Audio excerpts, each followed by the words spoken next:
पाकिस्तानी फ़ज़ाइया के पायलट्स ने भारतीय फ़ज़ाइया को एक बार फिर बुरी तरह से शिकस्त दे डाली।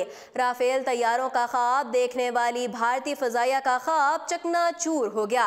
भारत का दावा है कि अगर उसकी फ़ज़ाइया के पास राफेल तैयारे होते तो वो पाकिस्तान की फ़िज़ाई बालादस्ती को खुला चैलेंज कर सकती थी, जबकि भारतीय सरकार राफेल तैयारों की खरीदारी के मुआहदे में बुरी तरह फंस चुकी है। दूसरी जानिब पाकिस्तान फ़ज़ाइया ने राफेल तैयारे न होने के बावजूद राफेल तैयारों की तरबियत हासिल करके भारतीय फ़ज़ाइया का ख्वाब चकनाचूर कर दिया।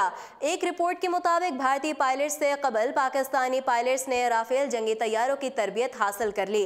कतर ने राफेल तैयारों के इस्तेमाल के लिए अपने पायलट्स को पाकिस्तान से तरबियत दिलवाई। इस दौरान पाकिस्तानी पायलट्स ने भी राफेल तैयारों से मुताल्लिक आगाही हासिल कर ली। वाज़ेह रहे कि भारत पाकिस्तान से मुकाबले के लिए फ्रांसीसी साख्ता राफेल जंगी तैयारे हासिल करना चाहता है। ताहम भारत पर उस वक्त सख्ता तारी हो गया जब उसे मालूम हुआ कि भारतीय पायलट्स से कबल पाकिस्तानी पायलट्स ने राफेल जंगी तैयारों की तरबियत हासिल कर ली है। कतर ने फ्रांस के साथ राफेल जंगी तैयारों की खरीदारी का मुआहिदा किया था और राफेल जंगी तैयारे हासिल भी कर लिए हैं। दिलचस्प बात यह है कि कतरी पायलट्स ने राफेल जंगी तैयारों के इस्तेमाल की तरबियत पाकिस्तानी पायलट से ही हासिल की। फ्रांस ने राफेल तैयारों के लिए जिन पायलट्स को तरबियत फराहम की थी वो दरअसल एक्सचेंज प्रोग्राम के तहत कतर जाने वाले पाकिस्तानी पायलट्स हैं। यूं पाकिस्तानी पायलट्स ने भारतीय पायलट्स से कबल ही राफेल तैयारों के इस्तेमाल में महारत हासिल कर ली।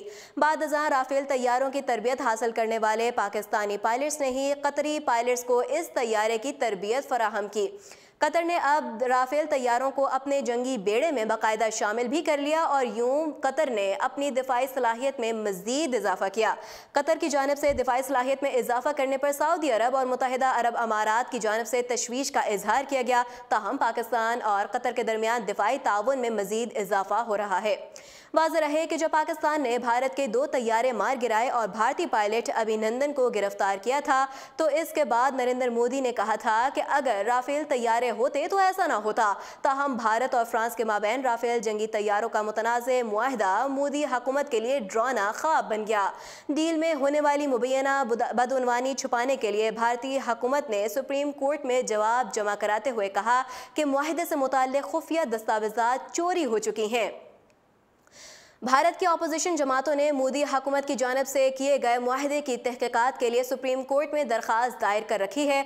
अपोजिशन का इल्ज़ाम है कि हुकूमत ने इस मुआहदे में बदउनवानी की और इसके ज़रिए भारतीय अरबपति बिजनेसमैन अनिल अंबानी को फ़ायदा पहुँचाया है।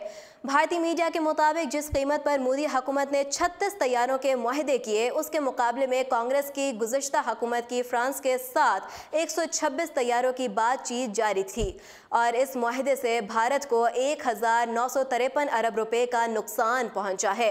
भारत में इस मामले ने उस वक्त जोर पकड़ा जब सितंबर 2018 में साबिक फ्रांसीसी सदर फ्रांसवा ने इंकशाफ किया कि भारत ने 11 खरब रुपए मालियत के 36 राफेल लड़ाका तैयारों की खरीदारी के लिए बिजनेसमैन अनिल अंबानी की दिवालिया कंपनी को पार्टनर बनाने की तजवीज़ दी थी।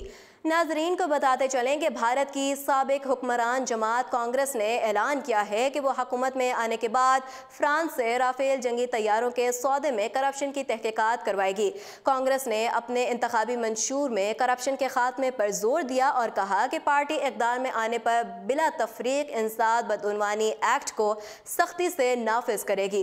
फ्रांस के साथ राफेल सौदे और गुज़श्ता 5 बरस के दौरान बीजेपी हुकूमत में किए गए दीगर सौदों की भी तफ्तीश कराई जाएगी। वाज़ेह रहे कि कांग्रेस के सदर राहुल गांधी गुज़श्ता 1 साल से हुकूमत को राफेल तैयारों के सौदे में करप्शन की वजह से शदीद तनकीद कर रहे हैं।